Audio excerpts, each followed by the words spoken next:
How's it going, guys and gals? This is Anthony, and we are back with a new video. This time, the Elimination Chamber 2025 Toronto review. I don't wanna say I told you so, but I told you so.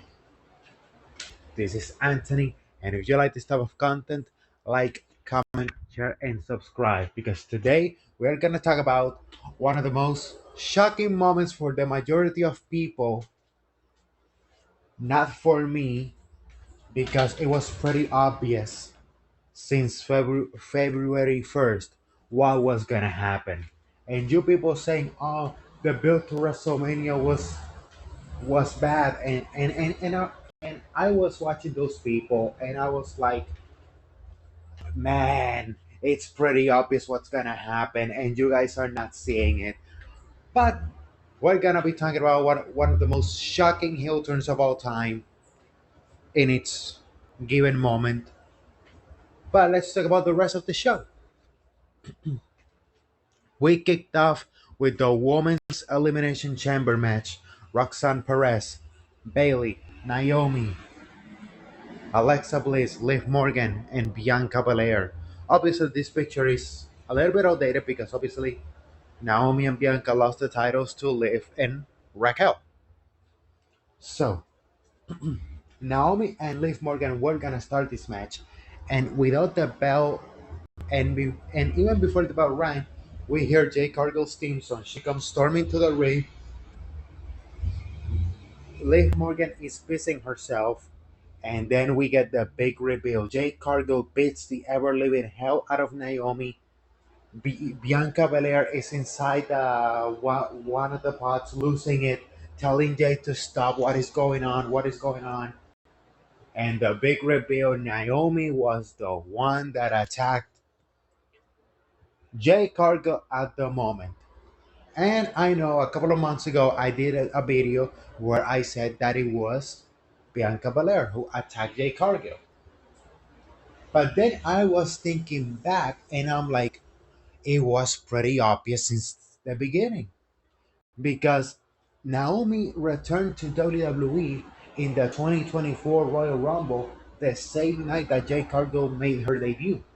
And who was on the headlines? Who was the one with the spotlight? Jay Cargill. That must have driven Naomi insane during this entire year.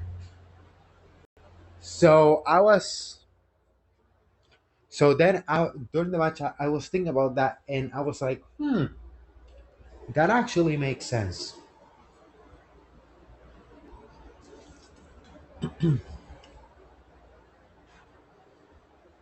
Um, but then after the attack, Naomi couldn't continue. She was automatically eliminated.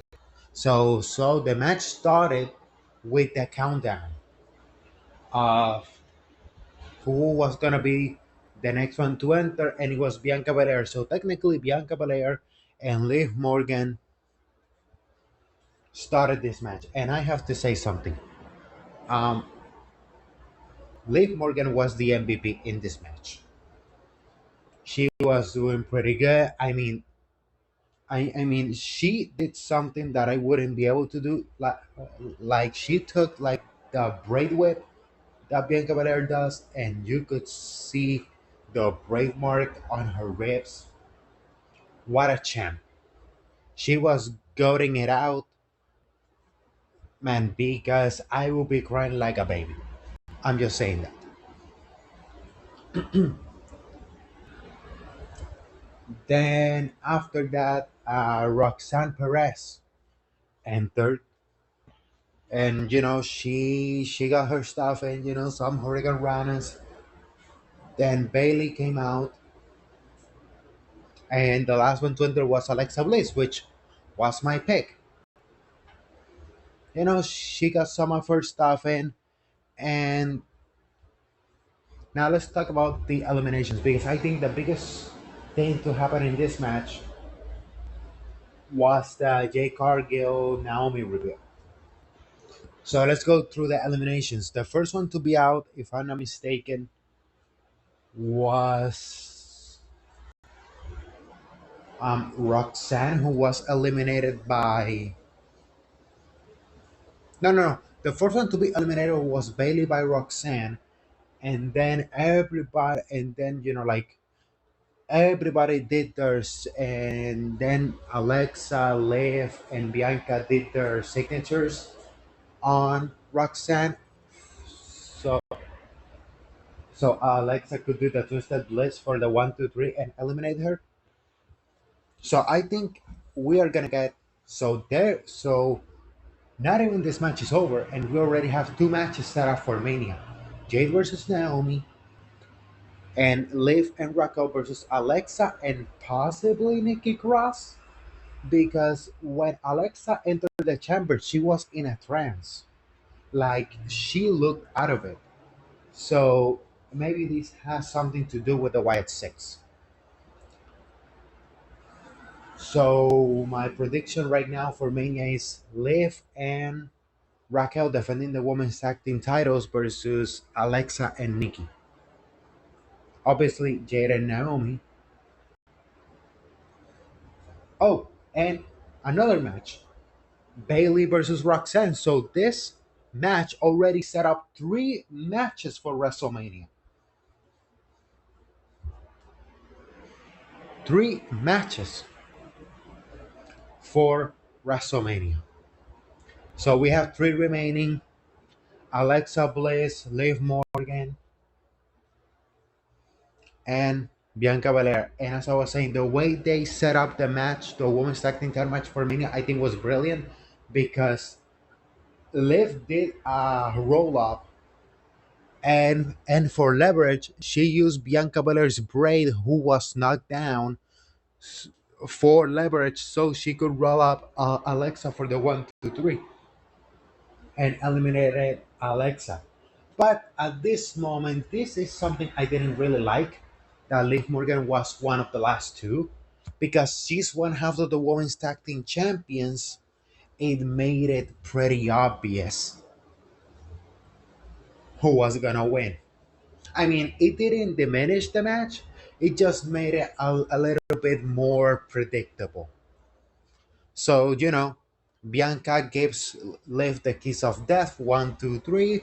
Bianca Belair wins the chamber, and as she's going up the ramp, Rhea Ripley appears behind her, and also Io Sky. Because if you remember tonight, we're gonna have tonight on Raw, we're gonna have Rhea Ripley versus Io Sky for the Women's World Championship, and whoever wins is gonna face Bianca on WrestleMania.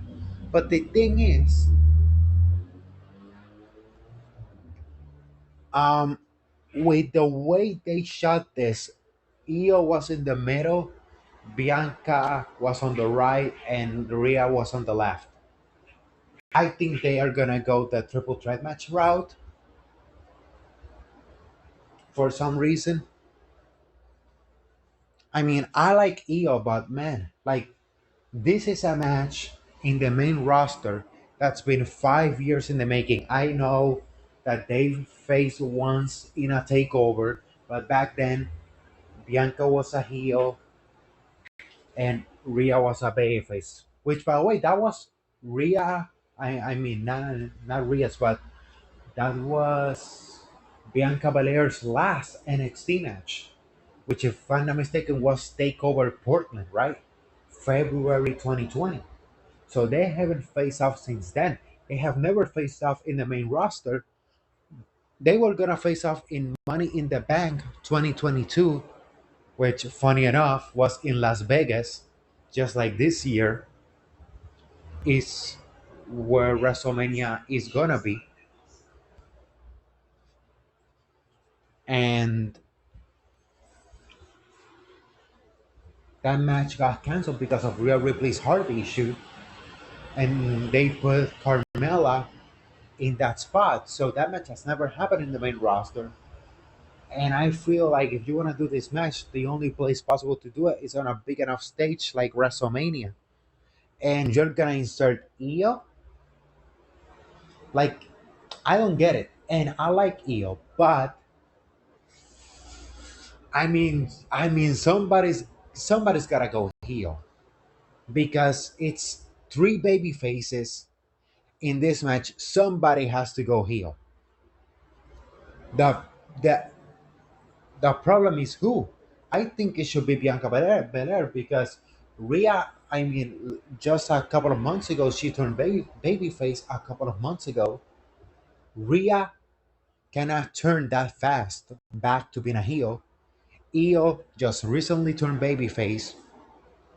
Bianca Belair has never been a babyface in the main roster, but I also don't think she's gonna turn. So kind of makes it. I think that Bianca should be the one, but I mean she makes so much money for the company. She's a draw, just like Rhea.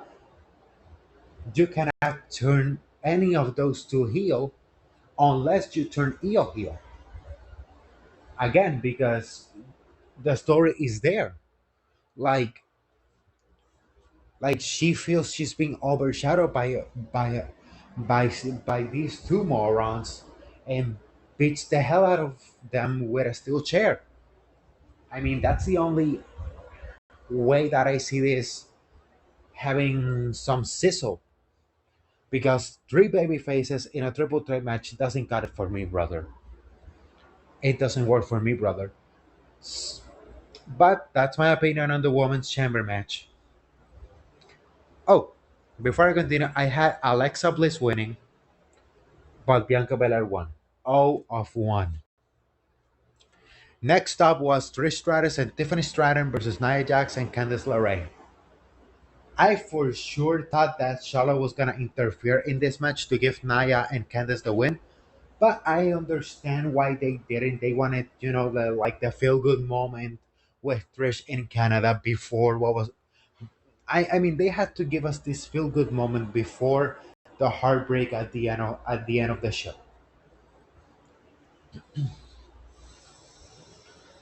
I mean, and I really thought that Candace is now in a position. Candice LeRae was put in this position because I think Triple H trusts in her. So I think she may be WWE for life at this point because you don't get put in this position if the company doesn't trust you. Obviously, Tiffany and Naya are top girls in the company. Trish is a legend, which I really love the new logo that she has, Trish 25. I thought that was really cool because she debuted in 2000, so that was awesome. But yeah, I kind of feel like this match had one too many hot tags because first we had the hot tag from Tiffany to Trish, and then vice versa, and then back Trish to Tiffany. Which okay, cool. You want the people to give the pop every single time Trish gets tagged in or gives the tag, and you also want to solidify Tiffany Stratton as a babyface because she's now a babyface. So I understand why you had to do three hot tags in this match, so the people could really get behind Tiffany, and and hey, it worked. They were chanting Tiffy time, Tiffy time, Tiffy time, Tiffy time, and the end came in where um I don't remember if Trish either gave Naya the chick kick or the satisfaction, then gave the tag. Best moonsault ever. One, two, three. Trish and Tiffany celebrate. I thought Candice was really good here. As I've stated a couple of moments ago, the company put her trust in her in this position for a reason. They put their trust in her for a reason, and I think she delivered. Next up, we have the unsanctioned match: Sami Zayn versus Kevin Owens. Since the match was unsanctioned, I tried to find like a crappy photo with low quality. So just for giving more of the aesthetic. I actually really liked how Alicia Taylor said, the company absolves all responsibility from whatever happens in this match. I also really like that the referee just had a normal shirt on it. The ref didn't have like the typical ref shirt with the logo. It was a ref shirt with no logo, which, and as she said, the referee is only there for the 1, 2, 3. And these two guys beat the hell out of each other. I love the spot where Sami Zayn got the barbed wire steel chair and gave Kevin Owens the blue thunder bomb on the barbed wire. I thought that was great. And you see, this is the difference between AEW and WWE. Before I was rudely interrupted. Um, this is the difference between WWE and AEW. In AEW, this would have been a typical weekly match. In AEW, this is like a typical weekly John Moxley match. This, in WWE, we only get this type of match like once or twice a year at most. And it works because it's not seen very often. That way, that way, it has more of a lasting impact. I had Sami Zayn winning.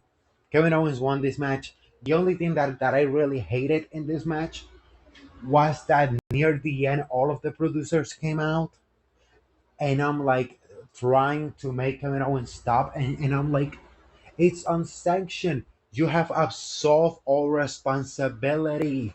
You cannot do anything. Like, I thought that was such a stupid spot. Have all of the producers there.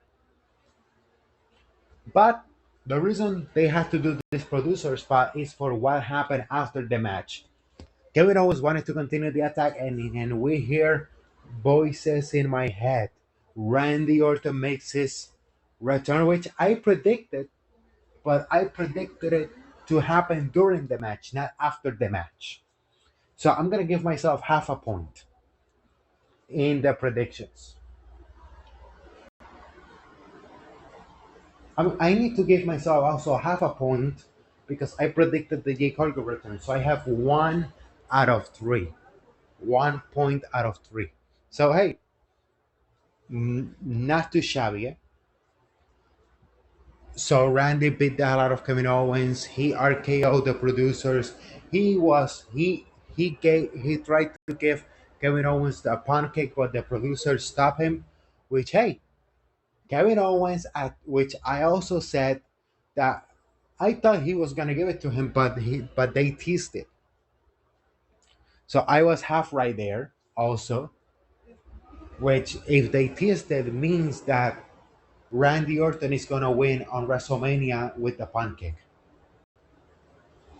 Which, once again, Kevin Owens sideline Orton with a band move, which is the power driver. So guess what? Randy's gonna return the favor with a band move, which is the pancake. This match was great. It's just that the producer spot really pissed me off. And now we go to the main event, the men's elimination chamber and the Rhodes and the Rhodes Rock segment. Man, I'm just gonna, John Cena won. But the thing that I really want to talk about here is Drew McIntyre got eliminated by a crucifix pin by Damian Priest. Then, in the anger of the moment, Drew gave Damian the Claymore. Logan Paul um, covered Damian 1, 2, 3. Then CM Punk gave Logan Paul the GTS 1, 2, 3, literally returning the favor to Logan after Logan eliminated him from the Rumble. And now it's down to 3: Seth Rollins, CM Punk, and John Cena. And you could see Seth Rollins' obsession with CM Punk continues, where even after Punk eliminated him, He gave Punk the stomp, and in an uncharacteristic fashion, John Cena took advantage of the situation while Seth outside of the ring wow, was screaming for CM Punk to be unalived. And while John Cena has the STFU, he's telling CM Punk, I'm sorry, I have to do this. John Cena wins the chamber, and without losing any time, Cody Rhodes comes out. Travis Scott, who was as high as a kite, came alongside The Rock, and now the moment we've been waiting for. Is Cody Rhodes gonna sell his soul to the final boss? I told you no. Cody said no, and he told him to go F himself. Cena was celebrating, and then the high five between Cody and Cena came. Cena looks at The Rock. His face goes from Mr. Goody Two Shoes into the Winter Soldier. The Rock guts, gives the throat slit signal. John shakes Cody's hand once again, and Cena gives Cody Rhodes a low blow. John Cena turns heel. I told you I was laughing my ass off while all of this happened because I was like, it was pretty obvious. Drew is already a heel. He wasn't gonna turn. Damian Priest wasn't gonna turn.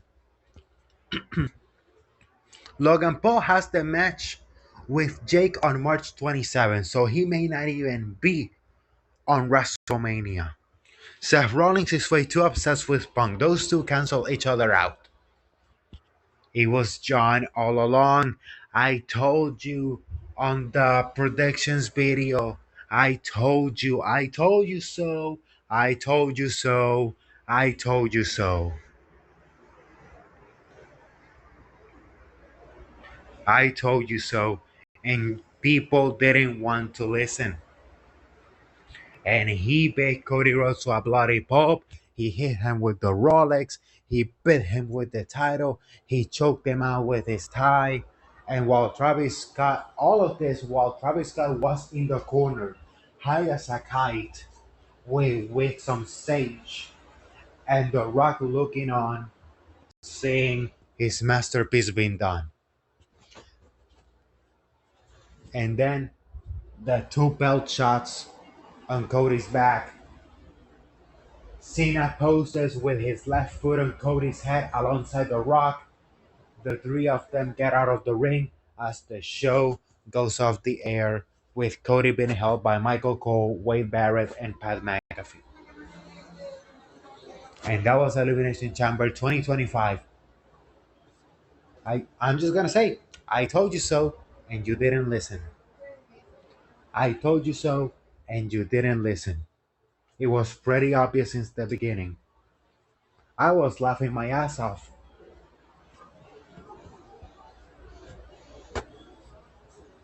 My girlfriend was telling me, dude, are you a psychic? And I'm like, no, it's just logic. It's just common sense. You know what I mean?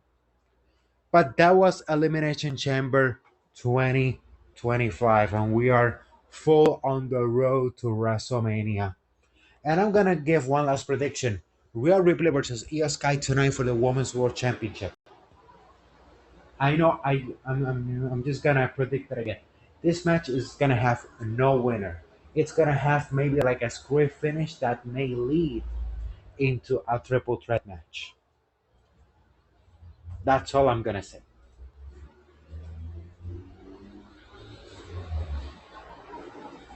But this is gonna be it for this video, guys. If you like this type of content, like, comment, share, and subscribe. And as I always say, cherish beautiful moments with your families, create beautiful memories because life's too short, but memories last a lifetime. As always, this is Anthony signing off. Bye bye.